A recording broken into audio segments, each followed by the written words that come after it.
That's why drink your wine, honey. I'm fucking going to, because I'm a thirsty bitch. Um, There you are. what up, everybody? Hello. You're listening to Silent the Death Machine. My name's Silent Mark. That is the Death Machine, Aeron Nix, who is dead today. Ill. Very, very ill. He's ill, but sounding sexy as fuck. Yeah, I do, baby. If you like Barry White, then you are in for a treat, honey boo.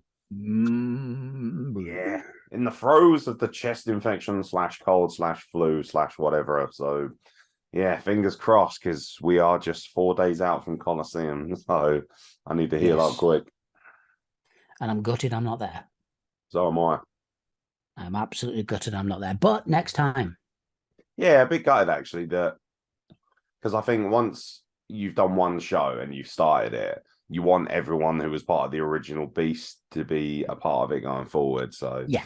you're not there. Definitely. Tony Wright's not there. No, it's not a knock on the guys who have stepped in to do their job. Jesse's going to be there, which is cool. But um, yeah, even like members of the roster who couldn't make it as well. So Yeah. yeah, just a bit of a shame. But obviously, the show always must go on. Card subject to change. And yeah, for anyone watching this, because we're recording this and then dropping this the next day, this Saturday, 3 o'clock doors open. The K2 in Crawley, which is just south of London, and yeah, come along and watch some great wrestling.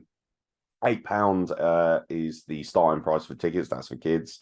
And all tickets are incredibly affordable. And obviously, it's on fireworks night this Saturday. So, but it's on early so that you guys can get out and watch the fireworks after the fact.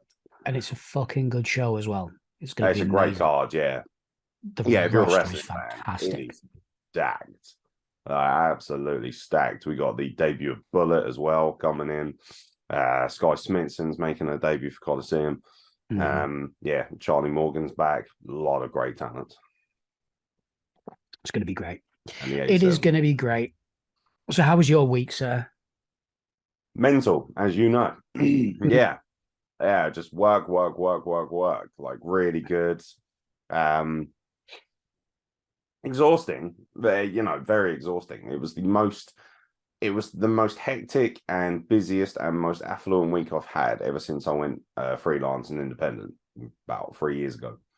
Um, which was pretty wonderful. 6 gigs over like 9 days, which was very cool. Not to mention a large amount of commissions, editing, and yeah, no, I'm starting to slowly get into a groove and get into a regular pattern with more and more work, which is lovely. But yeah, can't complain. I don't really like to talk about wrestling too much on the podcast, but yeah, that's basically what I was doing. But I did also have the opportunity to record Shakespeare on Monday, which was good fun. Yeah, you King fucking did. Lear, and that was one of the highlights for me. Just because it was, again, pushing the comfort zone, pushing the boundaries, which is fun. I enjoyed it. How about you? How's Good. your week been? Fucking weird. Yeah, Yeah, shit build the tea, hon. work wise, shit Shit work. professional work wise, and mental health wise because people are just dicks. Anyone out there, if you're a customer of a thing, just be nice to people who are there. Just don't be dicks. That's all I'll say about it. Just don't be dicks. Even had more of it today. Absolute cunts. But creativity wise, it's been a weird one for me. I've started to record without being asked. It's basically me just kind of forcing it on my friend Kim. I've started to record an audiobook of her novel, which is it's a stunning novel. So I started doing that. But, and this is what I mentioned to you yesterday. So I do a radio show every Monday called Another Monday Evening Show on Beyond Radio. Basically, 2 hours of me playing music I like and talking shit. Last night, I did something I was very, very proud of, which was an interview with Tom DeLonge from Blink 182 that wasn't an interview with Tom DeLonge from Blink 182. This is where my problems lie when it comes to me and my mental health and my creativity, because that idea I had happened on Friday at about midnight. And then my head was there until about 2 o'clock in the morning. thinking about what else I could do with it. Saturday night, I spent most of it trying to figure out if I could animate and how I was going to do that. Fascinating fact, I can actually link up my iPad to my computer and use it as a drawing tablet. Didn't know that. But so last night was the actual night where I did it. And yeah, it's been a really weird creative few days for me. What Really fucking weird. what spawned such a weird idea?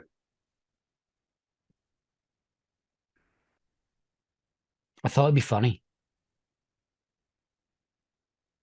How was I it received? don't know why, but just randomly in my head, I thought, how funny would it be to do an interview with someone who is huge, but for not actually to record the audio? Because that was the basis of the clip. I You can go back on beyondradio.co.uk, click listen again, you'll be able to listen back to the show. But I basically did a really serious interview, and in the story of it, I didn't have their mic up. So I was just answering them and then asking them questions. And then at the end, I'm told that I haven't got the interview, and I swear and leave. But I just thought it'd be funny to kind of hype up this fact that I had a really big interview and then just not record. It goes back Fair to what I enough. said the other week about how I love pointlessness. I love pointless jokes, like no reason whatsoever behind them. And that was mine. But basically, I spent most of the weekend trying to figure out how to animate. And I actually figured out part of it today. But then the station that I'm on actually released a clip of the audio of it on their website. So now I'm like, right, I now can't do anything with it. Because the idea was to do a new interview every week. And because people don't really listen to the show, or people who do listen to the show will listen to every week and get the joke, people who'll tune in just on the off chance might not. So, like, I had a couple of people actually message me yesterday saying, "We can't hear the other side of the interview. What's happened?" And they were genuinely gutted about it.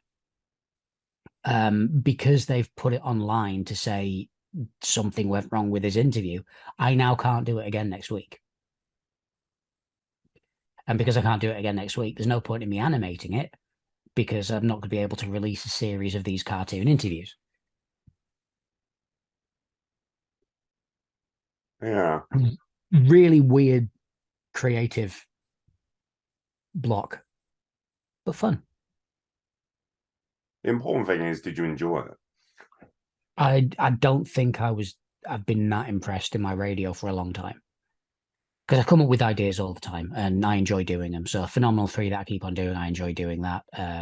What was that film? I really enjoy doing that as well. But this was just one of those things that I own that game, just saying. you really do. It's now you against my mother. Are we the only two who guess? But no, John, so American John, who's from a band called Weird at Last, he used to, because he used to be able to listen, but now with his new job, he's not able to listen to as much. So it used to be Yeah. them arguing all the time. Now it's Was he you the and one you my interviewed mother. on your old podcast? Yes, yeah, Yeah, yeah. really cool. Really nice guy. Really fun. Yeah. Very cool. Yeah, I Stunning. listened to that podcast in full. Really enjoyed that. Yeah. Yeah, he's a wonderful bloke. Absolutely wonderful. Laura Jane Grace from Against Me posted something the other day that said, "What has happened due to Twitter that you didn't think possible?" And for me, it was meeting John because I got to listen to a band called I Fight Dragons, which kind of like chip tune. They play Nintendo controllers on stage as part of the show. And one of the things was, if you like this band, listen to this band, Weird at Last. So I did, and then got in touch, and then yeah, the process goes on from there. And yeah, very very weird world. I like it. Um, but yeah, so I'm. It is now just you and my mother that's having those arguments. Your mum has such an honest and pure idea of what she thinks the film is. She's Like, not it's a really a horror film. she always She's goes not really a after horror Home film Alone. fan. I've noticed. Always goes after Home Alone. Yeah. That's a standard. Even though we've done Home Alone, so I'm not doing it again. Ah, okay. I was going to say Yeah, one day you could just throw it in just to be nice, but if you've already done it, you've already done it. yeah, I've already done it. Um, But no, you're right. My mum is that kind of person, though. She is very honest and very sweet. Yeah, it's she's been a huge influence on me. My dad has as well, but she's been a huge influence on my sense of humor and were my your parents very creative as well? What did they do? no, not so much. My dad definitely not. I like to think of my dad as a proper man. So works with diggers and used to work on wagons and always is very very practical man. My mum a little bit more creative, but we're very very innocent with it. Like half of the things that I wouldn't show her most of my stand up because she would be disgusted with it. I showed him so the joke I did about um, telling my children to fuck off twice, at least once in their lives. I showed them that, and my dad went, "You better not have," just because that's the type of people they are. Um, but yeah, they were huge. My mum was her sense of humor was a huge influence on me. How likely are they to watch this? They're not, Okay, cool. yeah, just because they don't. They listen to my show every week for the first hour, which is they hate my music. It's way more than they need to. That's fair enough. That is fair. Mm. I mean, yeah, that's a generational thing. Mm. Oh, very much so. Apparently, a lot of the feedback from the last episode was the enjoyment of me slagging off kids. I mean, I can imagine that. Yeah, It's people fun found to it slag funny. off kids. It's hard to watch. Sorry. It's fun to slag off kids. Oh, okay. That sounded really bad from my end. Yeah, no, Yeah, no, obviously, no, my hearing's no. fucking on. It's Dirty hard to boy. what? Yeah, no, yeah, no, the feedback. I don't know. Family's such a weird topic for me to talk about. Like, it's lovely hearing about people who have good relationships with their parents, like you, because me, Mm. I'm the opposite. I don't really have any family, and what I do have, I'm so dysfunctional with to a Mm. point, to a massive point. Like, I was born into like a very Islamic family, other than my mum who's English. And then, not saying that obviously English people can't be Islamic, it's just that she was like as white and English as you could get. Like you. Um, yeah, which is obviously, you know me, I'm so white. Just It's my like one me, for the pal. day. I know, It's my right? There one you for the go. day. Got to check it off, haven't you? Every single Mm. episode. Um, yeah, no, it's very weird. Like, I listen to people talk about their families in length because it's just such.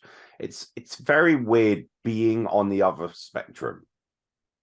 Whenever you meet people, a lot of them, a large proportion of them, are very family orientated. Very Mm. family orientated. Even if they're not close to their family, they're orientated in the sense, like you say, like, they might be influenced like you were, by their mother's humor, or, the way their father treated them, or whatever it might be. Um, for me, I've always kind of been on my own. So I don't really Mm. think about family that much. Like, even when I was living with my mum or a, cornucopia of stepfathers, um, I don't know, I never really associated with family. But then at the same time, I never, ever, ever felt like I was worse off for not Mm. having a stable family. Not having a stable dad, I think, definitely affected mentally how I reacted to life. Like, despite my attitude, I have a very effeminate attitude. I'm very feministic about things. I'm very protective of women more so than I am men in general and stuff like that. And for better or for worse sometimes, because it can come across as a little bit patronizing, I imagine. Um, like, I just get on better with women. Most of my friends in wrestling are all women.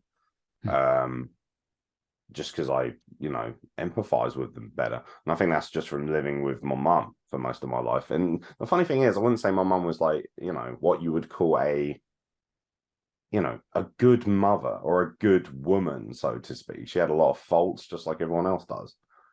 She wasn't a bad person by any means. She tried her best. But yeah, no, like I don't know. I just I find it very strange to listen to other people talk so openly about family. I'll tell you what I do find uncomfortable when you're with a partner or when you've met somebody, or even if it's just like friends, going to meet their family more often than not. I just kind of think, ugh.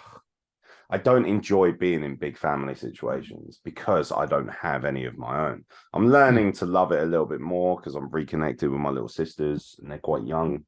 The youngest is 15, the other one is 20. And obviously, Egypt is all about big families, big to dos, cousins and grandfathers and everything, like literally cousins out of the wazoo. I think I've got like 57 of them or something ridiculous like that. The hope is that I'll drag my ass over to Egypt one day and meet them all. I'm still pretty on the fence about the whole concept. If nothing else, just because it's like 40 plus degrees. Fuck you and your sand. I'm allowed to say that because I'm half Egyptian, so fuck you. That's another T-shirt. Exactly. Fuck you on your sand is another T-shirt. Fuck you and your sand. Yeah, Mm. that's well. Any of my wrestling opponents should have that. That'd be perfect for them. But yeah, no, I don't get uncomfortable either. I just think I don't know. The whole concept of family just kind of frustrates me. Like, but I don't like, I don't know. It's a very difficult one to talk about in the sense of not that I'm not uncomfortable talking about my family disposition. I think it's more a case of I just don't get it because I've Mm. never had it there. So there's no connection for me. Can I be contrary? Sure. You do have a family. Well, yeah, it's just not blood No. related. I'm gonna grab an Yeah, that's the earwig, but thing. I It's am one you've still here, chosen. don't worry. It's one you've chosen, and that's the beauty of it. A Oh, lot of there you people go. can't choose their family. People who do, and even though I've got a family I'm relatively close to, I still choose my family. Kind of like John, who I mentioned before. A lot of his friends became that close knit community that is a family. Like they feel like brothers and sisters rather than anything else. Yeah, no, that's I mean, I do have my wrestling family. And I do to a certain degree have blood family. It's just not like my sisters are amazing. Like I'll do anything for them, but other than that, it's not really much going on there. I don't have a relationship with my dad. My mum is disjointed to say the very least. She's got to that age now where she thinks it's okay to not leave the house and watch I forgot what it's called now, UK TV or something, that extremely right wing Nigel Farage nonsense that's on Oh, Jesus 24/7. Christ. Okay. But she loves that stuff. She's very that's just the way she is. Like, I don't want to sort of denigrate her too much in case, God forbid, she might actually watch this and that might finish her off. But she's one of those people who's just like a bit of an angry fucker. Like, just buys into Mm. everything they read in the Daily Mail, and it's sad. But when they get to that age, you can't change their opinions either. And yeah, no, I find it. I don't know. I've just kind of become very disjointed from the whole thing. I just move away from it now. I just think it Mm. doesn't benefit me. So what's the fucking point? Like, I think as you get older, I don't know. Like, I meet people who are relentlessly passionate and relentlessly loyal to their families. I don't get that. Maybe that's because of my upbringing.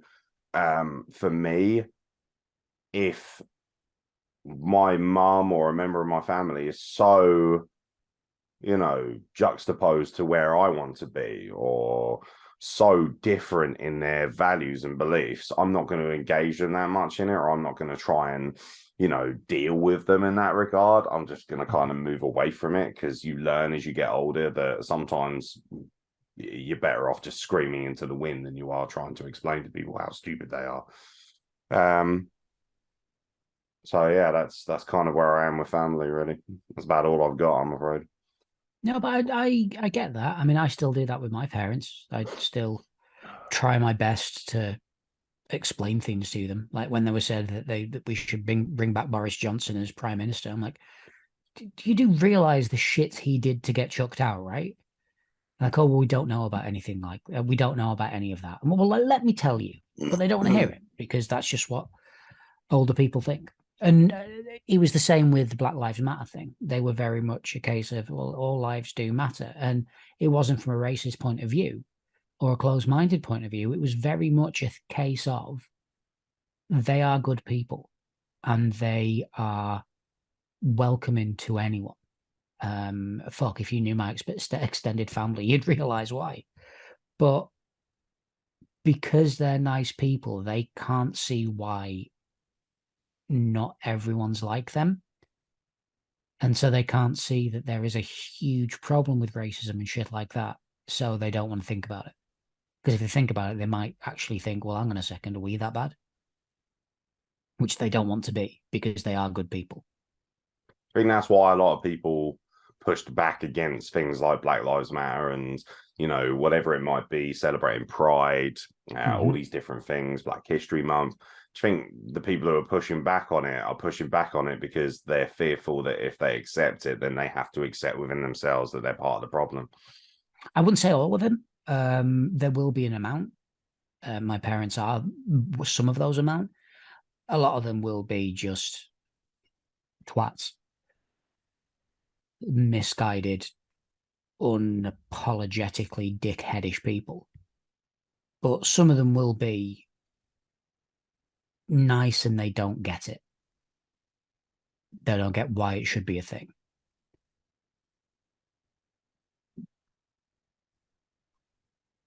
But I think when it comes to family, especially for you, we always try and be loyal to family. But people who don't have a traditional family, it's still loyalty towards people that you love. Mm. And I see that in you in spades. You have so much fucking loyalty to people you love. That's because they are your family. Yeah, I Even think though that's it in why blood. I'm quite vicious and quite ruthless with people, because Mm. if you displace my loyalty or you make a mockery of it, I will fucking come down on you like Satan. I don't care. Like I will shit can you. And people see people only see reactions. They never see the origin. Mm. And you know, there's been a few moments, especially lately, with people that I consider dear friends or whatever, who have not even sort of taken my loyalty and shat on it, but really, shall we say, just kind of not cared or not valued me and what I give them in their lives. You know, I'll Mm. do loads of, you know, I'm one of these people, I'll do everything for everybody to a point. And yeah, no, I've kind of what I like about being stable mentally, you know, with the meds working, which we've spoken about ad nauseum before, being more comfortable with who I am and stuff like that, and accepting my decisions is also the fact that it actually comes with a really, on the flip side of it, it's not all about, oh, I feel better, I'm a nicer person, I react better to things, I'm more calm, or I don't feel as anxious. There's also that ruthless streak that comes out as well, where my brain is able to sit there and comprehend, right, this person's a fucking prick, so Mm. that person can fuck off. You're not part of my inner circle anymore. And a lot of people find that really sad. You know, I've got friends like my friend Toby. He's a wonderful man, one of the sweetest people you'll meet. And Toby is very kind of calm, and he wants everyone to get along. And you know, I'm not of that ilk. I believe that, you know, I believe in enemies, I believe in grudges and things like that. And I don't think it's that unhealthy to have those actually either. I think they're just part of being a human. And you know, Toby will sort of sit there and say to me, "Oh, but you should just try and get along with everyone and stuff like that." And I'm just like, no, nah, fuck that person. You know, that person had their chance and they binned it off. And I'm not saying that, you know, he's wrong at all. I think that's very admirable that he has those qualities. It's just not for me. I like being ruthless. I'm enjoying it. I'm enjoying cutting out trash. Because let's be honest, if you were, you know, I think one of the most powerful things is being able to walk away from people who don't suit you. And we don't do that enough. because of this. Think back to our first episode and we were talking about snowflakes and, fucking wokeism and all this shit. Ironically enough, a lot of that stuff does tie into that feeling of, oh, we have to be more accepting of people, even if we don't like them. No, we don't. No, we don't. This whole snowflake generation bullshit of, oh, everybody, everyone's, you must look after everyone. You must love everyone. No, I don't have to. There are other people who can love the idiot down the street who has terrible views that I don't agree with. There are other people that can look after him. That's not my fucking job. It's not our job as individuals to look after everybody or care for everybody or fix everybody. That's not our job. That is society's job and also their own. It all comes down to responsibility, and some people don't want to take responsibility. And I'm the same. I'm sure there's things that are wrong with me. So it's all a big roundabout circle, because there are people who probably look at me and think Aeron Nix is trash, or I don't like him, or I don't like his opinion, so I'm not going to associate with him or his podcast, blah, blah. That's absolutely fine. Just like there are loads of people that I think the same of. It's not, I don't think it's an issue of character to dislike people or hate people or want to be disjointed from them or wanting to turf them out from your inner peace. I think that's incredibly healthy to say sometimes, fuck that person. I think that's very healthy, and I think we don't do enough of that. Yeah, I'd go with that. I'm of the position where even in work, I try my best to get on with people. There were some people in my past that I could not fucking get on with. And even in work, it's difficult to properly get rid of people, but I manage it. I manage to occasionally just be like, yeah, let's not talk at all, even though we're in an office together. It's so unnatural though, isn't it? Have you noticed that? Like with work, you don't have a choice because you're expected to behave a certain way, and that's why you're paid. If you're unpaid, you would find it very difficult. You'd be like, no, fuck this shit. I'm gonna fucking, you know what? Brian in accounting can suck my dick. Like that's how that works. But obviously, Brian or Ethan or Keith or anyone who has terrible names like that, the bottom line is that you're going to have to tolerate them in your workplace because you're paid. But it's so unnatural, and I think that's why so many of us, unless we find a job that we truly love and we just make our money from that, which, let's be honest, is a small percentage of people in the world. Very few people will find a job that they love. And even somebody, people might say, oh, you do that. And it's like, yeah, this is a labor of love, though. Like, you don't understand the sacrifice and the pain I've had to go through. And even now, I still don't make nearly as much money. I don't have a stable wage like a lot of people do. The joys of being self-employed. So, it's one of those things where, ironically enough, because we're all part of this gigantic system for the most part, where we wake up and have to put on our suit and put on a shit smile that we don't believe in and try and pretend that we give a fuck about these people and their shitty values and their shitty ways of life and their shitty faces. It's very, very morbid, but it is what it is. There's this thing of, but it is true. And because we're all in that system for the most part, that's why we struggle so much as human beings, because mentally we're not designed to tolerate idiots or tolerate people we don't like or do things we don't want to do. The human mind is so, we don't understand how free our own human minds are. We think that, we dictate our brain so much, and we actually don't. The brain dictates us for the most part. And, like for instance, my brain, one of the things I'm very proud of is that I was able to harness so much more of the creative portion of my brain that for 30 years I didn't. For 30 years I just sat there and thought, oh, it's okay delivering mail, being a mindless, dumb ape of a postman with a bag over my shoulder with a bad back and bad knees. And fuck that job, by the way. Royal Mail can suck my fucking dick. What a shithole of a company. Fuck you, Royal Mail. Fuck whoever owns it can fucking die in a hole. Fuck you. Like, it's a shithole. It's a shit heap of a shit company with shit people. They make billions every year, and then they have the audacity. I think my Christmas bonus, I was like 62 quid. Yeah. Like, do you know what, Ray? When people say, "Oh, my postman's so miserable," "Oh, postman doesn't do this, postman does," yeah, it's because he's fucking treated like shit. That's another story. We'll get onto that. But it's one of those things where it's not natural. It's not natural to wake up every day and do something you don't want to do.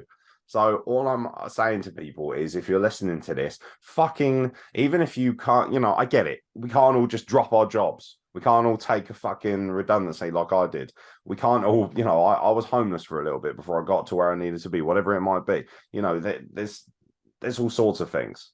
But what we can do is, in our own time and when we're with ourselves, is harness what we want to do more and try and make that blossom into something more.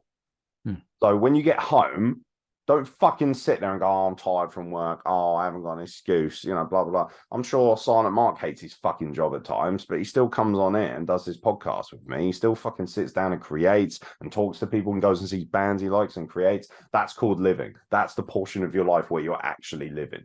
It's when people say to me, my mum's like this, ironically enough. We were talking about her. She's one of those people. She's like, "Oh, I wish I could do this. Oh, I wish I could do that." She's fucking retired. All she's got is a shitload of cats and a fucking accumulation of stepdads like Hellraiser in the loft. Like, she's got plenty of fucking time to do whatever she wants, but she's just bone idle. That's the way. That's the bottom line there. "Oh, I haven't got time." Yes, you have got fucking time, cunt, because you sat there for 2 hours playing Candy Crush while you've been talking to me about how much you hate brown people. So that's a load of fucking bullshit, isn't it? You've all got fucking time. Make fucking time, cunt. Like, I hate people who say, "I haven't got time to do anything." Bullshit.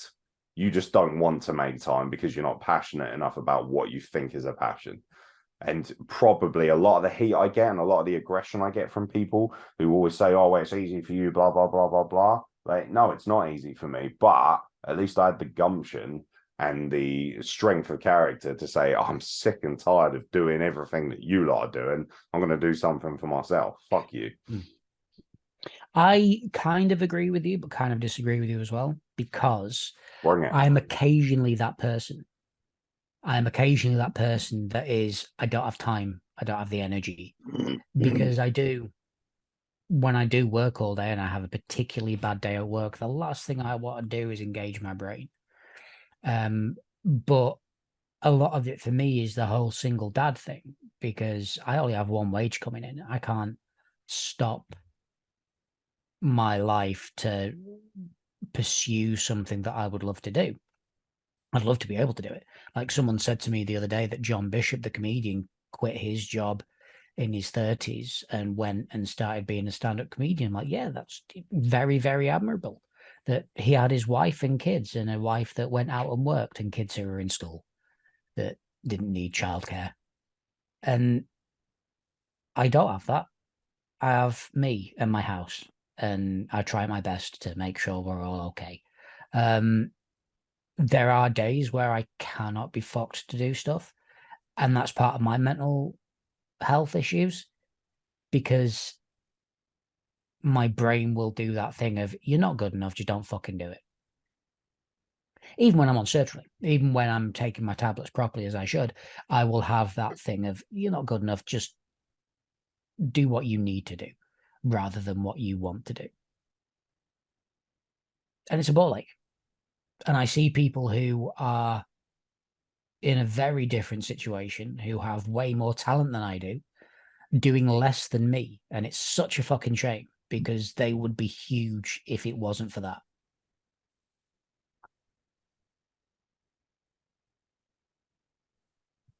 Yeah, it's a case-to-case basis. I mean, obviously, like I said, if you've got kids or whatever, there's all kinds of extenuating circumstances. But I was one of those people when I was young who had all the potential in the world and didn't do anything. Just thought, I got a Royal Mail every day. And then on the weekends, I go and watch the football and do a bit of coke and get fucking smashed. That was it. That was my thing. Going to football games and stuff like that, and being a slob and laying at home and still, and I still do stuff like that and sit home and play GTA and stuff like that. But, I have a lot to do and I have a lot to achieve now, and I don't have any excuses, and I won't give myself excuses. There's shit to be done. Like this podcast, it needed to be done. I could have been like, "Oh, I don't feel very well, I'm going to stay in bed." No, it needed to be done. And I enjoy it anyway. I enjoy what I do. So And for that's me, part I'd of be it. denying myself a bit of the happiness. That is part of it. You have to Mm. enjoy what you do. These people who sacrifice their entire lives, I think this is why I will never have children and don't have any interest in children. Also hate everyone else's children. Because for me, it's like, no offense, obviously. It's one of Mine are those cute. things Fuck where, you. yeah, fuck off. Mine are very cute. You're no different from all the other organisms shooting DNA at each other. I find it offensive. If anyone gets that I can't reference, shoot DNA at anyone anymore. It's not going to happen. is it not? No, I'm sure. definitely not. I reckon we could coax it out of it. Oh no, I promise you, it genuinely can't happen anymore. Well, that's probably a good thing. Um, Oh yeah, but yeah, definitely. no. Have you had the snip then? Have you? Yeah. How was the process, by the way, as a complete tangent? It is painful. Like I remember my friend at work had the snip and he could barely walk for like 2 weeks. Oh, it was sore. It was fucking sore. How long before you can have a wank? Uh, I want to say 3, 4 weeks, and I was with my ex at the time, so I was able to have sex, but wasn't able to, if that makes sense. And no, yeah, it really, really, it was painful. It was sore. Um, I nearly punched a nurse. Okay. Um, I I had it done under local anesthetic rather than general, so I was awake through the whole thing, Oh, and I was lying there, and it's really, really weird because I'd been nice. I shaved beforehand because I'm a kind gentleman, and you're lying there. You've got a blanket over all of you, apart from this cutout around your junk, and then they numb it, but you can still kind of feel that they're flapping around with it. oh no. Nah, It not was happening. really, Put me really out. weird. You can't, you can tell that it's happening, but you can't feel it Yeah, happening, no, if that's that that's makes any sense unnerving to me. whatsoever. Um, Um, don't like it. but then and then the nurse was just chatting to me. And then she was saying, "Oh, you're a bit young for this, aren't you?" And I said, "Well, yeah, but I don't want any more kids. I've got one. This is I like to call this my anti-Felix operation." She goes, "What do you mean your anti-Felix operation?" And I went, "Well, my son's called Felix, and this just means I can't have any more of him." She went, "All right, okay, fair enough." So I'm just chatting away to her like normal. They did my left one, which was fine, no problems whatsoever with that. They Do got I to have the to do right one, both then? yeah, yeah, Okay, because I'm doing not just aware of.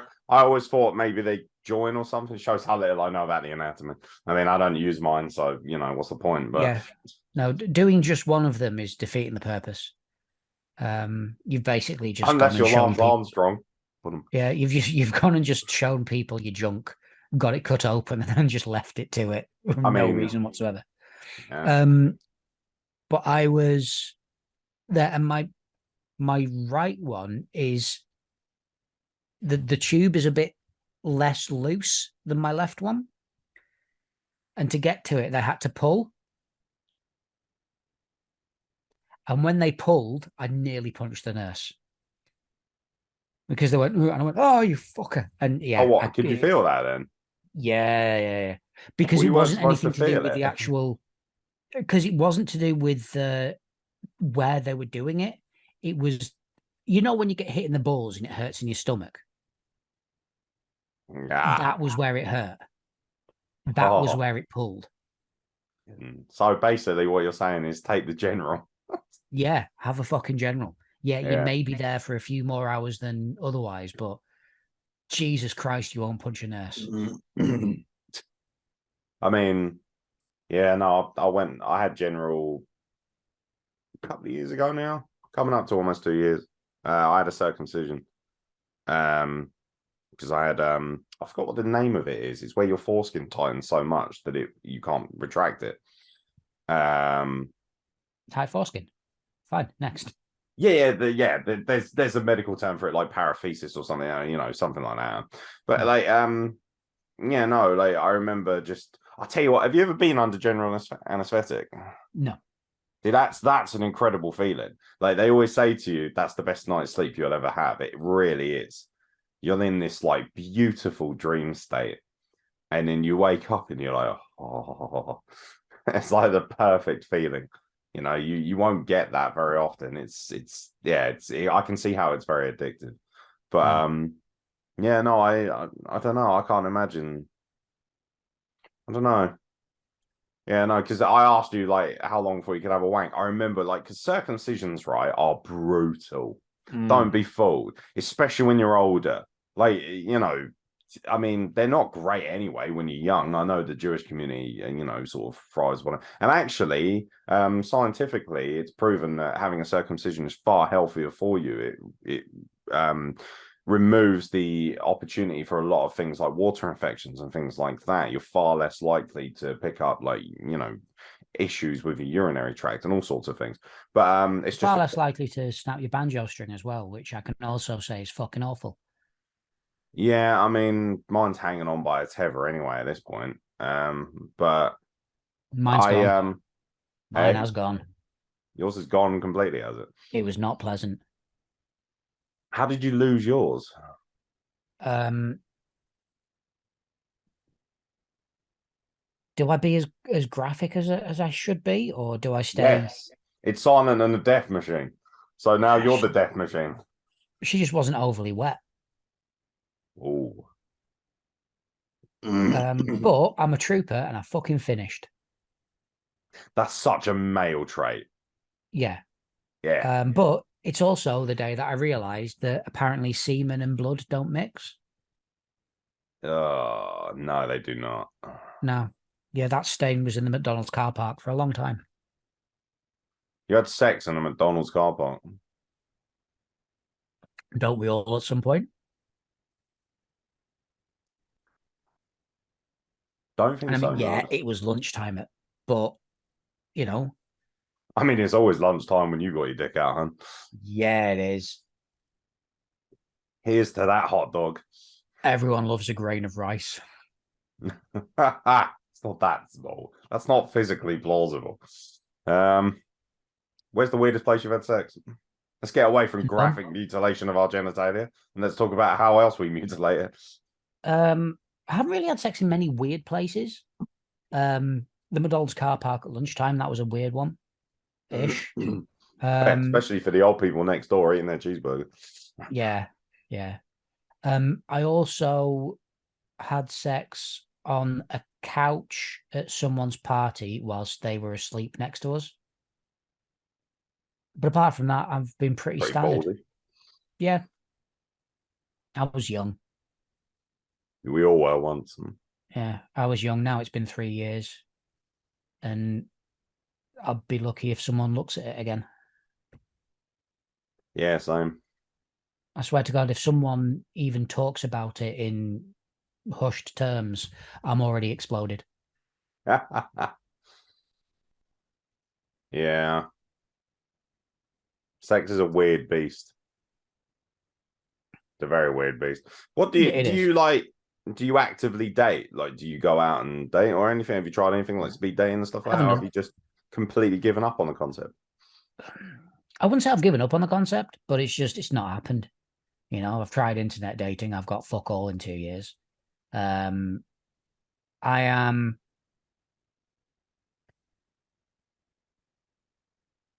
I find it difficult to get over people.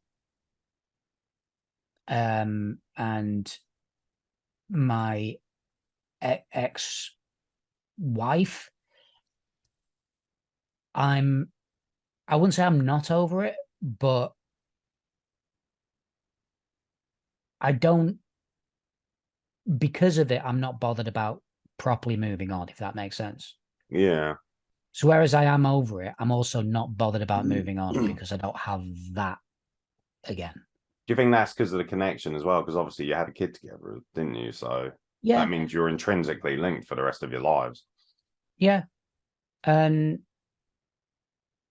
yeah, and a lot of it is to do with my own mental health and my own hang-ups and stuff. I don't want to bring anyone into my house. I don't want to join anyone else's family. Yeah. And So it's this weird place where if I get with someone, I don't want to go into your house. I don't want you to come into mine. So let's get hotels for the rest of our lives.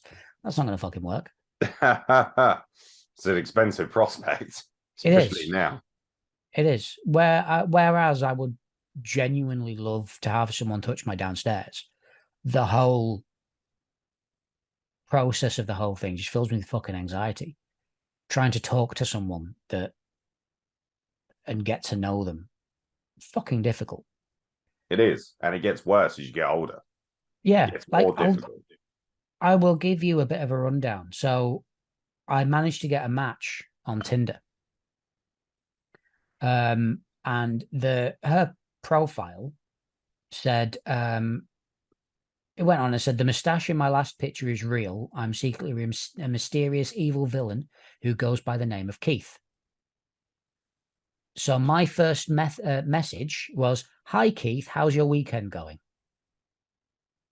Because I thought, I've obviously read the thing. She went, it's been so very mysterious. How about you? I've had a good one. I've said, mysterious, do tell. Mine's not been bad. Work, and I've been chilling for the rest of it. And that was our conversation. That was it.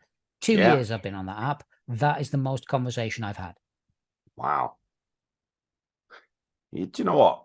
There's this mentality that men are only interested in one thing, that they're very callous and cold and very calculated and whatever. But I mean, I women, am.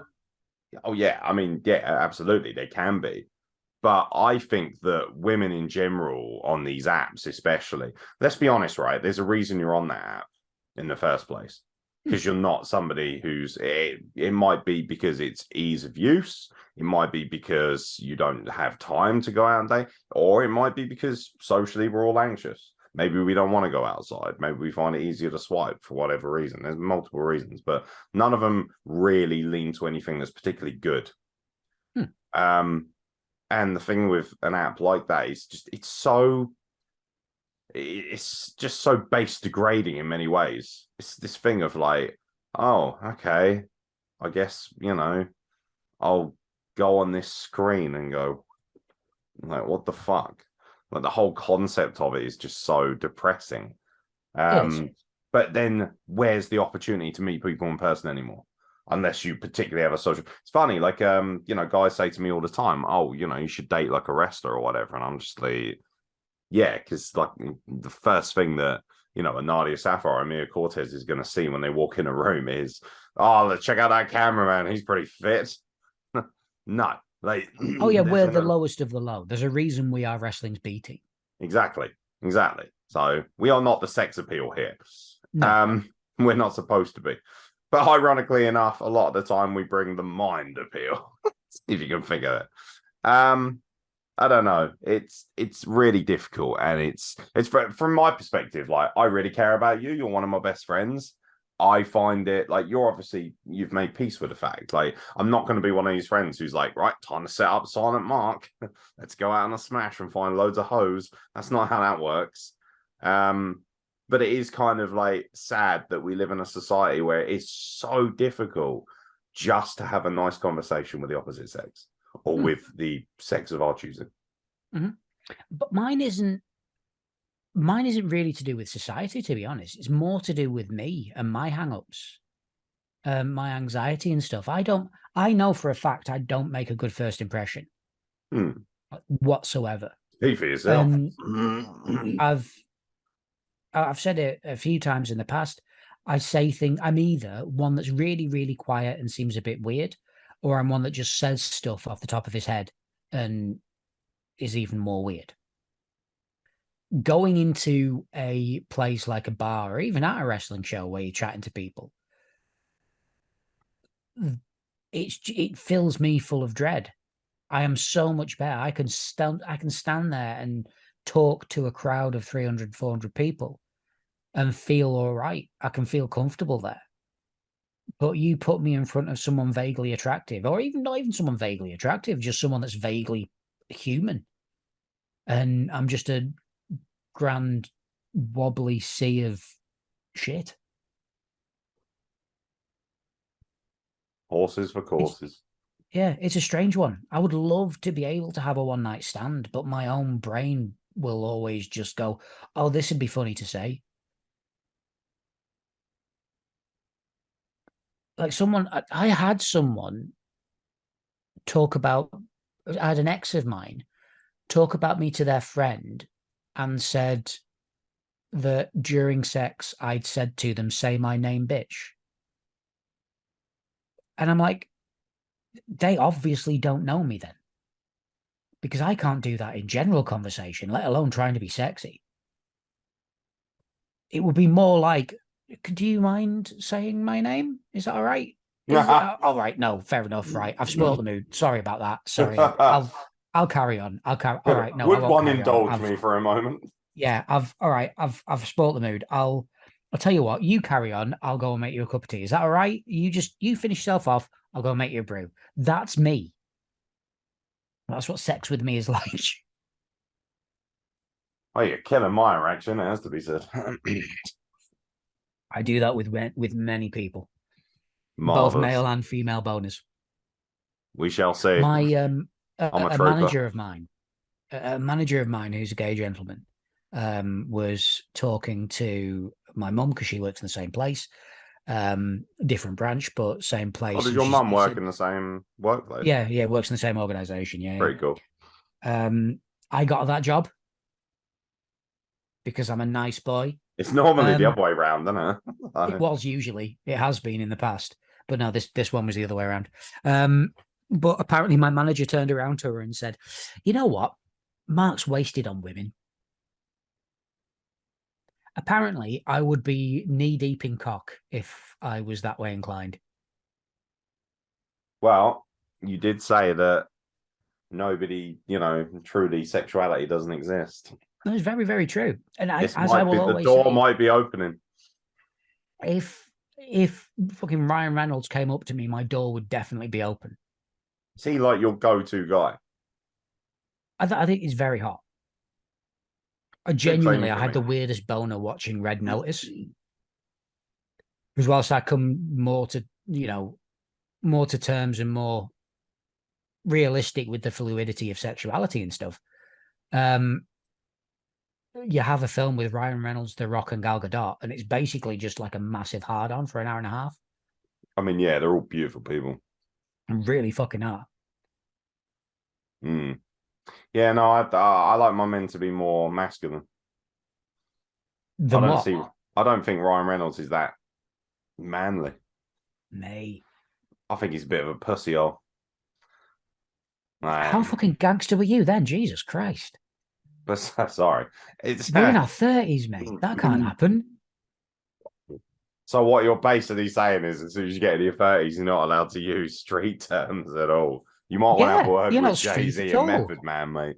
You're not Um, standing outside a spa shop. hey, I like standing outside Spa. Also, Spa, please. As if I can afford the shop in Spa. Uh, what are you? Look at you showing off with your I don't know Spa. what it's like down south. Spa Yeah. is all we've got up here. What do we have down here? Oh, fucking hell. Either that or Hey, a Premier. well, no, our premiers are great because that's where you get all the fucking hilariously obscure American candy drinks. Oh yeah. I love that shit. I I go in there and I'm One thing like, I right. genuinely loved. I When I was with an ex of mine, she lived down in London, and I was basically there every other weekend. Um, where she'd lived in Herne Hill, best place that I've ever stayed because it's just a stunning place.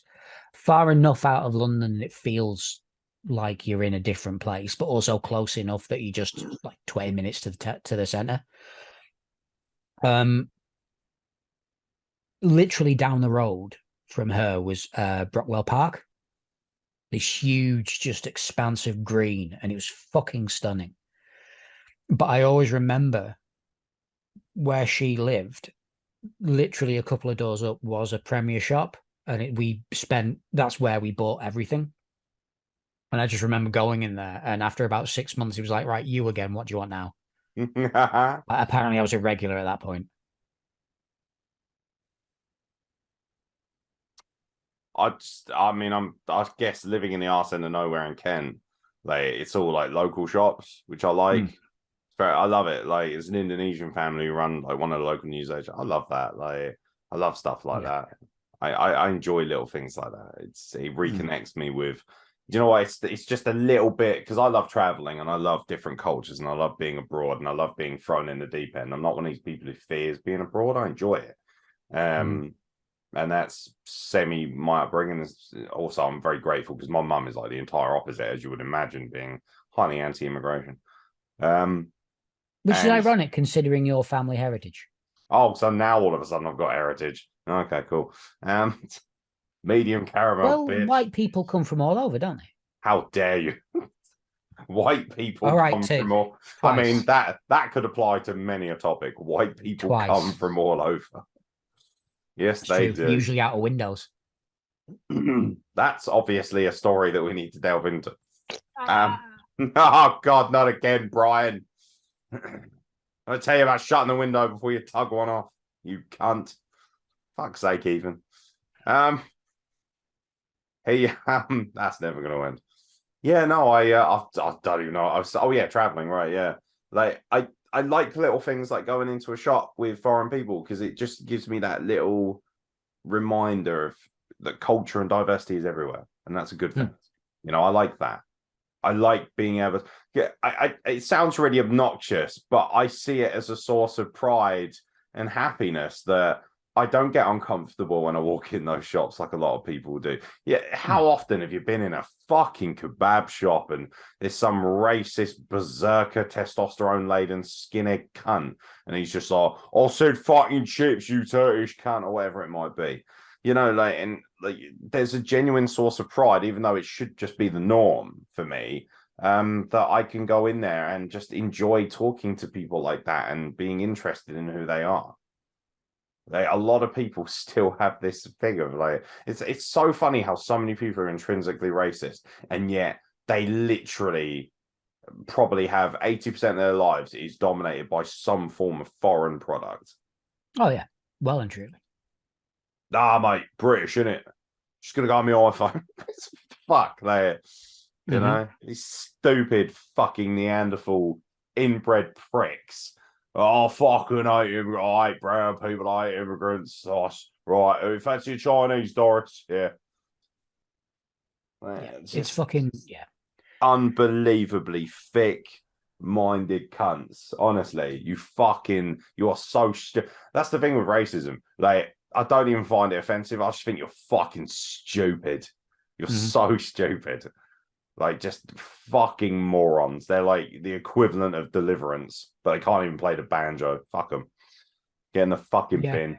Get on the ship and have it firebombed into sea. Yeah, it's fucking like we live in a multicultural world. We just do. Because of the internet, especially, the world is so much smaller and we talk to so many more people and our lives are changed a lot of times for the better. Thinking for a second that you're better because of a skin color is so fucking stupid. But oh, I hate minorities. Well, you're pretty much a minority because there are not that many people are cunts. Well, they are. Oh yeah, not for that reason though. I mean, yeah. I don't know. Is there anything you want to talk about?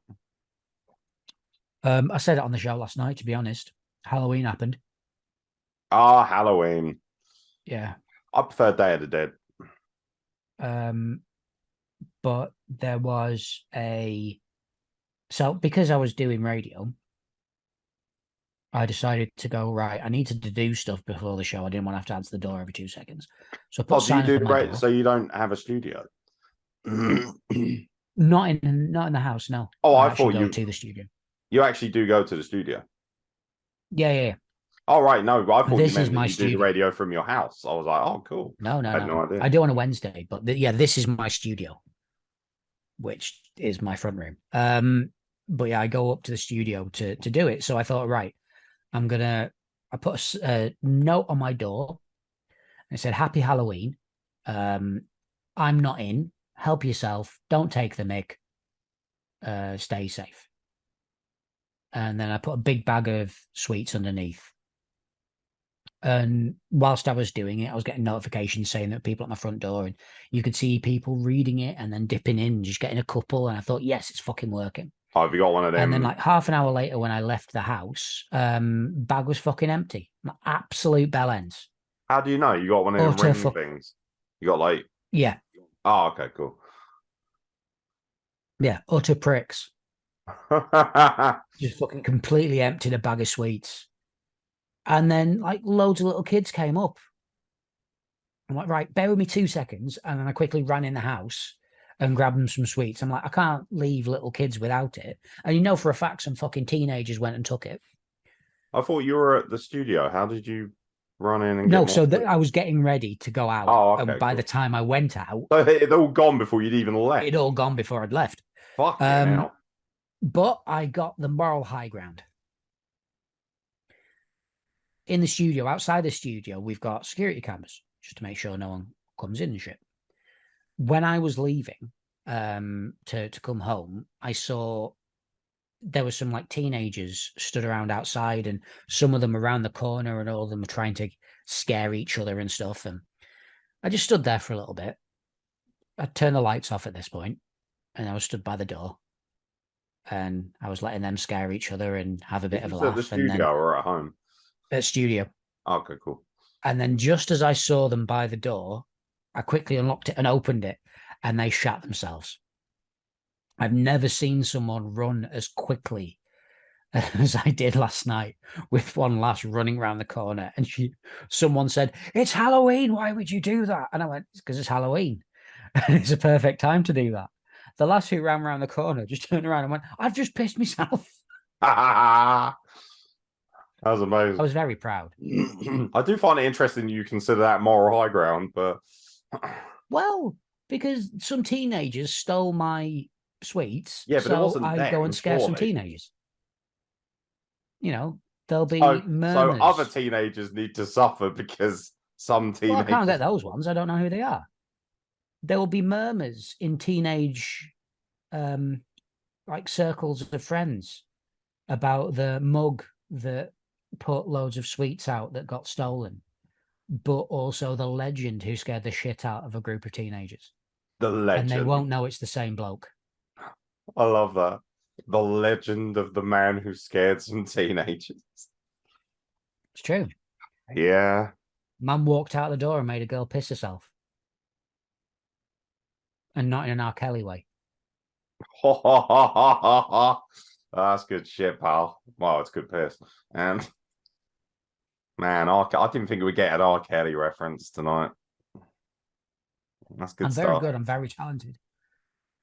There you are. I'm very, very talented. So over the last few weeks, we've been able to properly um like label and name the episodes. So obviously we'll be able to talk about family and part of this, but what the fuck are you going to put for the rest of it? Oh, I'll just call it family and then put in the description other stuff. Genital Family and mutilation, shit.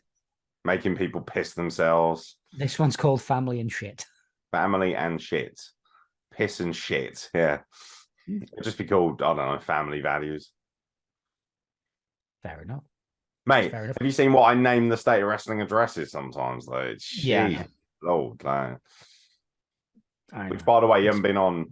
I swear down, like it's too late for you, isn't it? 10:30. it is. I'm an old man, mate. Cam, sort your fucking shift out. Finish earlier. Oh, you've gone. Oh, hello. There we go. You're back. Yeah, camera's a bit Yeah, shy. Cam needs to sort his shit out. Yeah, sort your shit out, Cam. He is, however, a tag team champion now for CWP. Well done, Cam. Yeah, Well the done. Promans won the CWP tag titles off of Good Golf Almighty. Our little Um, boy's growing up. and he's also working regularly for Premier Promotions now, which is wonderful. So very proud of Nice. the kid. Very proud of him. You know, he's shown an astonishing amount of mental aptitude for a business that is incredibly difficult to break into. Mm. Yeah, very, very Very, very proud. much so. He should hopefully be a very, very big deal. by the time it's all done. I could see him, working all over the world. Like he's just got that talent for it. And he's also very chill, he's got a great mentality. And that's really refreshing to see in young people. Mm. When there's a lot of people his age going out clubbing, fucking around, accidentally knocking up birds or doing drugs or fucking, being scared by old men outside radio studios. Like, yeah, it's good. Yeah, it's good to see.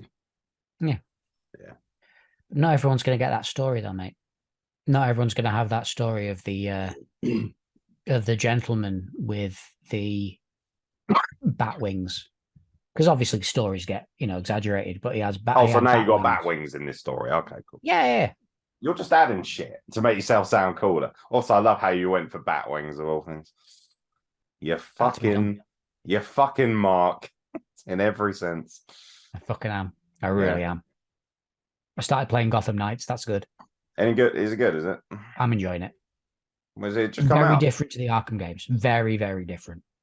Is it still like free roam kind of style or? Yeah. But I am. I'm enjoying it. I've got problems with it. Say again? Is it third person? Yeah. Okay, cool. Yeah. I've got some problems with it, but overall, I'm enjoying it. I mean, DC does make far better games than Marvel. I would take Spider-Man over Arkham Origins.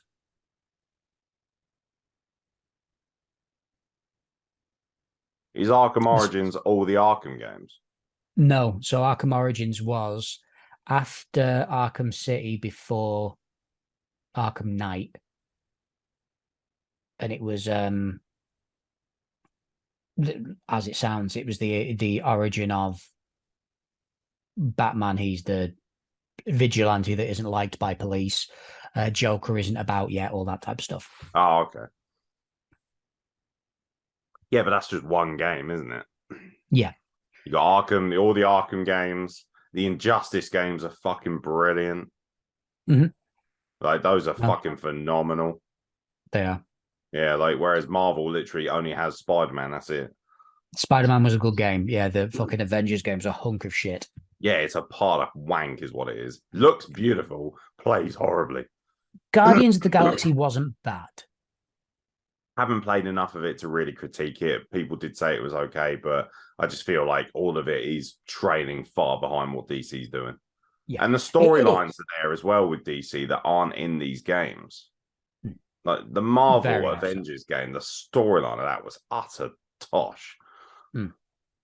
The fact that in the new Gotham Knights game, it's bringing in the Court of Owls very much excites me. Because the Court of Owls was my first proper...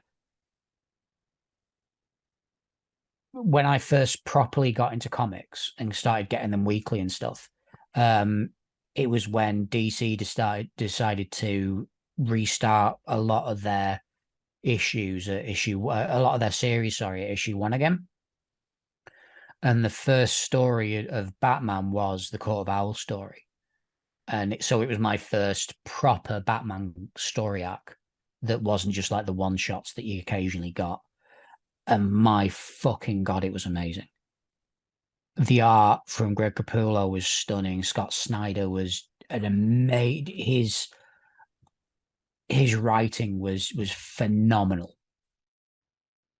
And yeah, it was just amazing. He decided that he didn't want to hear from the Joker for about a year. So in issue 1 of Detective Comics, they decided to basically remove the Joker's face and then have him disappear for a year. Fair enough. And it's just the whole story is fucking amazing. When he came back, it was even better. It was good. And I've always said, for me, the villains in DC are so much better than the villains in Marvel. Yeah, fair enough. Some of the heroes in Marvel are better, but overall story-wise, you're not getting better than the DCs. No. Yeah, you won't get an argument from me, mate. I think the oversaturation of Marvel as well has kind of helped push me further towards DC anyway. Mm. I will always go for the comic side of it because DC have fucked over their film side. They just had like all over, and the fans didn't fucking help. Thinking they deserve this, that, and the other. Utter shit. Fucking grow up. But when people talk about being a Marvel or DC fan, usually they're talking about the films. And I don't want to be the kind of snob and stuff like that. But if you then look at you will get a lot of people saying that they're Marvel fans because yeah, the Marvel films can be better. There are films like the Suicide Squad or the new Batman film where yeah, they shit on every single Marvel film. But overall, yeah, you can kind of see where they're going with that. But then if you take a step back and look at the animation side of DC, their animated films are just animated versions of the comics. So you'll get the animated version of The Killing Joke or Batman Dark Knight Returns or fucking Superman Red Sun, where he didn't land in, it was the alternative universe where he didn't land in America, he landed in Russia. Fuck And me then up. he was brought up as Russian. It was written by Mark Miller, who did Kick-Ass. I bet that's sick. It's a fucking great book. Really, really good book. But they did the animation of that. And again, it was stunning. It's definitely, when you look at the overall content from DC, you're getting better quality from there.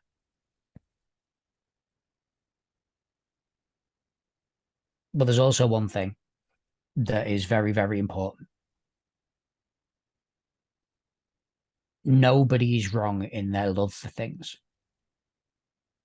Like, I've got a friend of mine who says they prefer Marvel. They're not wrong.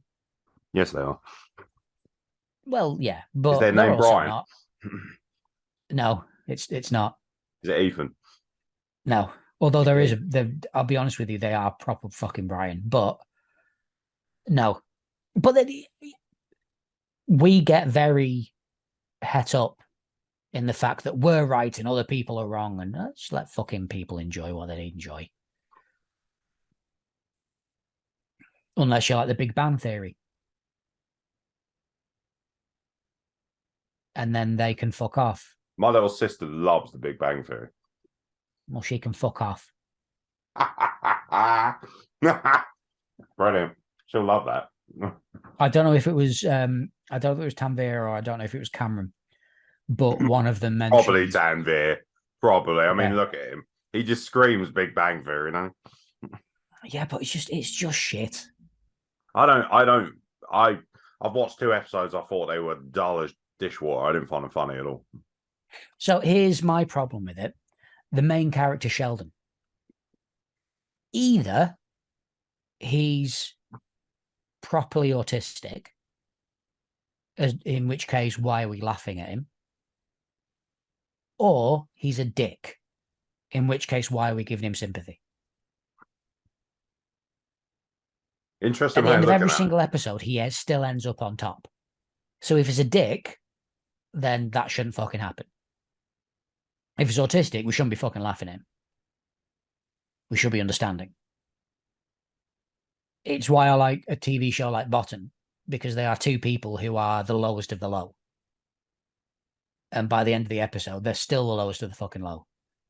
They will never win at a thing. Interesting. Interesting theory. I mean, for me, so the whole premise of Big Bang Theory is it's a microscopic look at nerd culture, right? That's the idea. I prefer Futurama. And people say, yeah, but that's animated. But that for me intrinsically nailed being a nerd, being a geek. You know, like it just created this. It's just brilliant. It's absolutely brilliant. It's completely flawless. It's better than Simpsons as well. That's my hot take. Much better than The Simpsons. Oh yeah, Simpsons is one of the most overrated animations of all time. true. And as I mentioned before on the podcast, Bob's Burgers is the most underrated. Bob's Burgers is excellent. Love Bob's Burgers.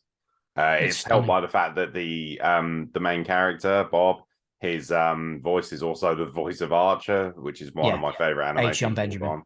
time. Yeah, and he also advertises Arby's meats in America, which I find very Nice. amusing.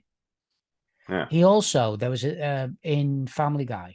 There is a character called Carl who works at a shop. He also plays that guy. really. Yeah. It's one thing that's amazing about H. John Benjamin, the fact that he has the same voice in all three characters, but all three characters are so fucking different. Have you seen I the don't, Archer episode where he thinks he's Bob and he runs a burger joint? That's yeah, brilliantly done. Yeah, yeah, it's so fucking good. very clever. I just That, like animation more. It takes me out of that world. yeah, I'll Um, definitely go with that. I prefer animation to but then because of this itch to go abroad again and travel and things like that, I've really enjoyed a lot of I watched Parts Unknown with Anthony Bourdain. Have you ever seen that? Mm-hmm. Yeah. And that for me is a masterpiece. Mm. Brilliant, absolutely phenomenal. A real unflinching look at food and culture, which is really good. But then on the flip side, I love Somebody Feed Phil, which is just so heartwarming and kind and, easy television. And just nice in a moment where if you're feeling miserable, I highly recommend watching that. It will relax you. It will make you realize, holy shit, the world is not just full of evil, disgusting people. There are some good people out there doing great things. I think that's why I like things like Bob's Burgers and stuff so much, because I'm at this stage where I don't want nastiness. I just want people that are nice. And so in a show like Family Guy, they're not nice to each other. They don't No, like they're each really other. shitty. Yeah, they're really shitty people. Even in fucking Simpsons, they're really shitty. But like the relationship between Bart and Lisa is fucking disgusting. But then you get a relationship like the three kids from Bob's Burgers, and they genuinely care about each other. They'll take the piss and they'll play with each other and they'll mess about and they'll be dicks occasionally, but there is love there between the family. Gene is hilarious. Gene's fucking amazing. And I've He's realized so I am a funny. combination of both Gene and Bob. My dad's side is very much Bob, but my immaturity is very, very Gene. Like I remember sending it was just a clip of Gene being inappropriate for 5 minutes. I remember sending that to my ex and her going, "That's fucking you." Yeah, it is. Just Bob occasionally going, "Gene," when he says something. Just took me way back to my ex-wife going, "Mark." That's it. It's just niceness. It's kindness, you know, um, which we don't get much at the moment. One thing that I fucking love, so H. John Benjamin, that kind of group of comedians that do that. I adore their ethos behind everything. So John Benjamin decided to do a jazz album. It's called H. John Benjamin Jazz Daredevil. I Wish I, and then asterisk, and then it said learned how to play piano. Basically, he just did a jazz album with a jazz quartet, so like proper jazz musicians, and he had no idea how to play piano. And it's fucking stunning. It's a beautiful piece of work. Eugene Merman, who plays Gene, he did it was a 7-disc album, where one disc was an album of stand-up, one disc was some nature sounds that were done from his mouth. One disc was an hours of crying. Fucking hell. One disc was called An Erotic Soundscape, Oh, but it was literally just 7 LPs worth of him just fucking about, which I fucking adore. He decided to do a comedy festival called the Eugene Merman Comedy Festival. There's a documentary about it called It Started as a Joke. And because it did start as a joke, he decided instead of like there were shows at these big comedy festivals like dark jokes and stuff like that. So he decided to do like jokes from people who wear the same shirt. And that was an hour's show. And just really random names for shows throughout this comedy festival. And it went on for 11 years. But if that is a documentary you need to watch. It's called It Started as a Joke, and it's fucking stunning. But I love that type of shit. It goes back to what I was saying at the beginning. People grabbing hold of a thing and then just going overboard with it. hmm. It's yeah, I like it. When do you think we're gonna start getting emails from people? Don't know. When are you fuckers going to start sending emails? Exactly. I mean, if I had I might have to change the template a bit so the emails on the screen, haven't I? Yeah. Plus the Twitter account. I can't be bothered to do an Instagram. I just thought, what's the point? It's just us two. Do you really want to see one unattractive man and another man without a beard?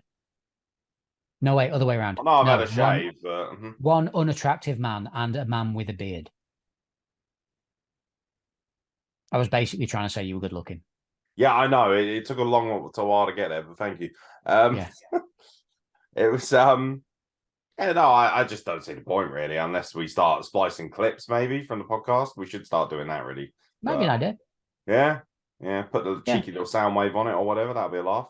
Yeah, Do no, it. I obviously it's silentdeathmachine at gmail.com and it's S&DM pod on social media. So, you know. Get in touch. Tell us about your shit. Yeah. We mention enough of our fucking mental health difficulties. If you need someone to have a chat with, we're here. But if Everything's you want to say anonymous if anything, you want it to be, by the way. yeah, That's something that I really want to stress. Like, if you send us an email because you have, maybe you just want to talk or be therapeutic or say, oh, I broke up with somebody or I fancy someone. Doesn't matter what it is. You can send it to us. It will be completely anonymous. Even if maybe you're thinking, oh, but if I send it via my email, send it via a dummy email. I honestly don't mind. Like, yeah. however you want to get it to us. If you want to use a burner account, whatever, send it to us. Like, we'll read And it one out. big thing is there's no fucking judgment at all from either of us. Well, not from him, at least. I'm the lowest of the low. There can be no judgment. I'm the lowest of the low. There can be. We need to work on your self-esteem, buddy. Also, yes. But All yeah, right. get in touch Got to and up that tell us sertraline, what you want pal. us to talk about. Say again? Got to up that sertraline dose, mate. I don't think I'll go any higher. You can always go higher. Yeah, we can. So yeah, that's it. When are we doing it next? Because I know we're doing this literally the night before it goes out. I quite like doing it the night before because it stays as relevant as possible to what we're thinking in that moment. Sweet, let's fucking do it then. So we'll try and record every Tuesday night and release every Wednesday. Mm-hmm. And if we can't, we will tell you why. Yes. But we'll get it out at some point. So yeah, get in touch with us. Tell us about shit, and we will do our best to talk about it. Some weeks it might just be me and him talking about films. Yeah. Your dislike of Lord of the Rings has really set the WrestlePlug group chat a lot, hasn't it? It fucking has, hasn't it? Ebenezer can't handle it. I mean, it's not my fault he's got a terrible taste in films. Not just films. I saw a thing online of just the Two Towers extended cut. 4.5 hours. 4.5 fucking hours. If I wanted to do 4.5 hours of walking, I'd go up a mountain myself. Is that literally what you think Lord of the Rings is? Just walking? All it is fucking walking. Do you not even think the fight scenes are amazing? Well, yeah, anything's amazing if you've got enough budget to make something good in CGI. So is your problem with it that it's too much CGI? No, it's just shit. Have you read It's the just books? yes, Do you like the books? not as much. I prefer them to the films, but I could actually fucking read the books. I think the books are a masterpiece. Tolkien's penchant for like writing an entire chapter based on one field of grass says everything you need to know about it. But again, it's very good. It depends what you intrinsically want to read about, though, as well. Like the detail is quite astonishing. Like there's a chapter based on the forest, isn't there, and the singing trees. Yeah. But like that's done really well. It also depends on how you consume it. I listened to Robert Inglis do the audiobook, and I thought that was an absolute tour de force. Beautiful. Yeah. But I also like the films. I don't dislike them. I actually think they're really good. I haven't seen the Hobbit films. I do want to watch those at some point. But yeah, no, I think they're good films. Ebenezer, for instance, doesn't like Harry Potter, but he loves Lord of the Rings. I like both. I think they're both great. I really like Harry Potter over Christmas. It really brings that vibe into it, you know. Those films get really dark, by the way, at the end. Yeah, they fucking do. Fucking the last film is so miserable. It's like, oh my god, I'm actually gonna kill myself. It's super fucking depressing. Yeah, it fucking is. Especially when the owl passes away. Spoiler. I was just like, oh fuck you. No, you took Hedwig away from me. I'm not happy now. Like, fucking broke my heart. Yeah. It's yeah, they're properly fucking dark, and they're kids' books for fuck's sake. Yeah, but no, I like them all. I think they're pretty cool. And that's allowed. I just I think I'm trying to think what I really, really don't like. See, I'm as I get older, I'm starting to become more chill about the whole idea of something's completely wank. Like, I'm trying to think what is absolute toss. Like the terrible in Kardashians. every sense. What's that? The Kardashians. Yeah, but I'd still fuck the living daylights out of most of them. Oh, I fucking wouldn't. Oh, I would. Definitely. Kim's got It's mad like having bunda. a really impressive wank. I mean, That's all it is. That's all. I might as well have a blow up doll. I mean, at this You point, I'll know? take anything I can get. Like, It's the reason why I can't get a flashlight. oh, really? I was tempted to get one at one point. I'm told they're really good. Then Like, there was a video of really one. useful. There was a video of one, and they said how to prepare it. So you have to kind of like soak it in warm water to make it all pliable and shit. Oh, And really? so you're like, you have to prepare for a wank. I mean, There's nothing more depressing than preparing for a wank. I don't know, mate. Get some scented candles out. It's like going, oh, I'm getting really in the mood. I'll go and boil the kettle. No, fuck that. Don't get in the mood. I'll boil the kettle. That is a phenomenal line. Yeah. It's just it's horseshit. I had no Can't idea. get it. I thought you could just literally put some lube in it and go to town. I mean, you might be able to, but the recommended one is to do that. I mean, if you go on Love Honey, there's all kinds of different ones there that, you know.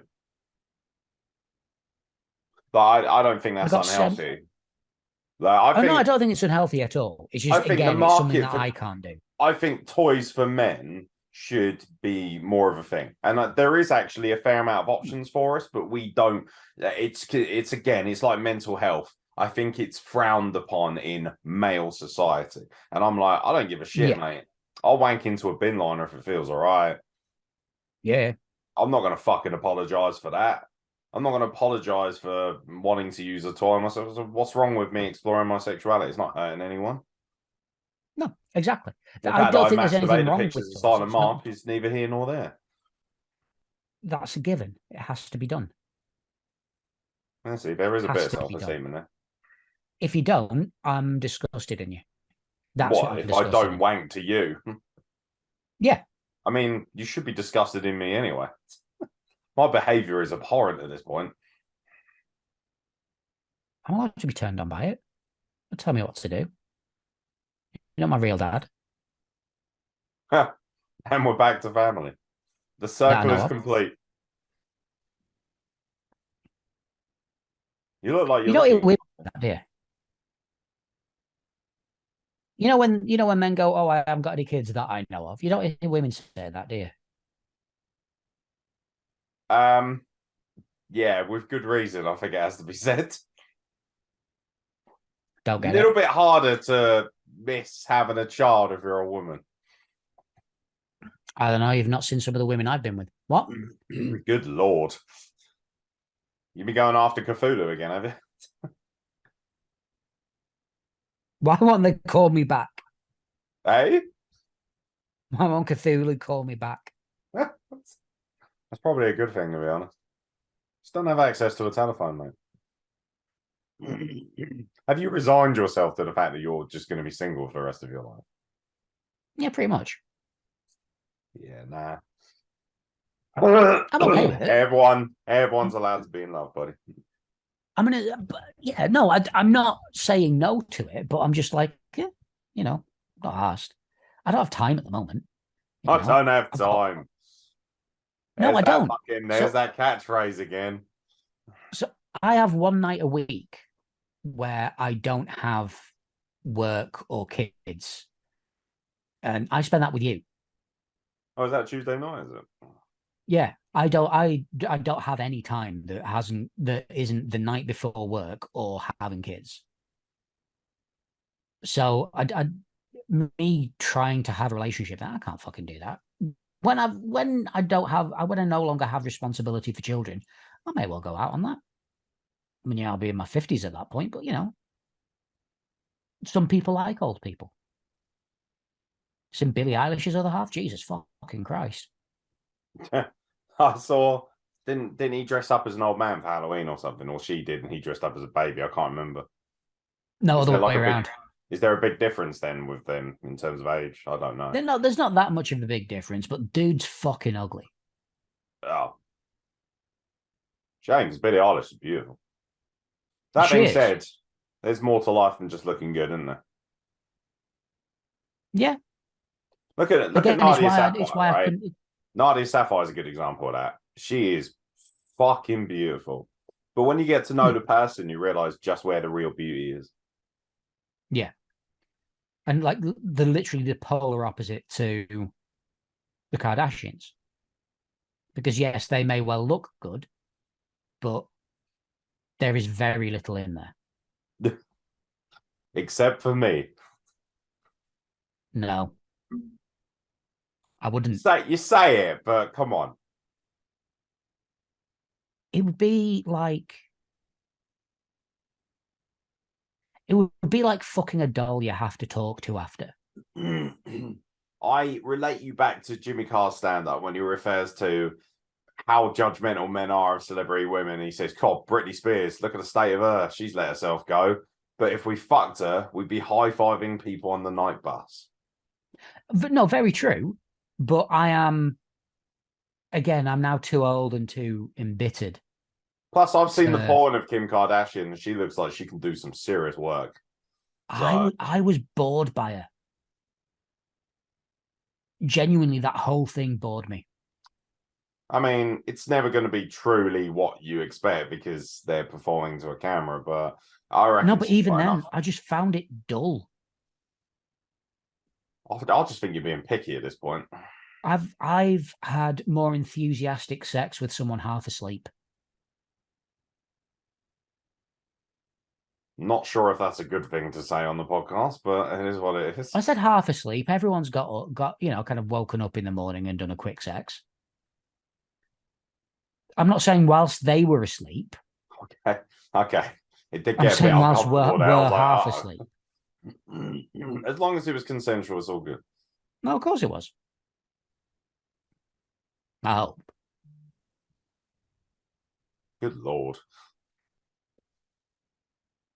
On that note, Yeah, right. What a great way to end it. Yeah. Send us your stories. Contact us on the podcast. Say it. Send us out. Simon Mark, send us out. I'm knackered. Send us out. I'm Wrap going it to up. send him to get some fucking sleep. You guys look after yourselves, stay safe, get in touch with us. All the information's down there. Listen to us wherever, tell people about it. We love you very much. My name's been Silent Mark. That has been Aaron Nix. And we will see you soon. Fuck you, Ethan.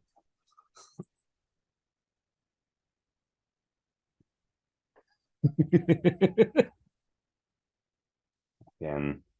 Also, Tanvir and his sodding fucking Big Bang Theory. I'll give you a Big Bang Theory, hon.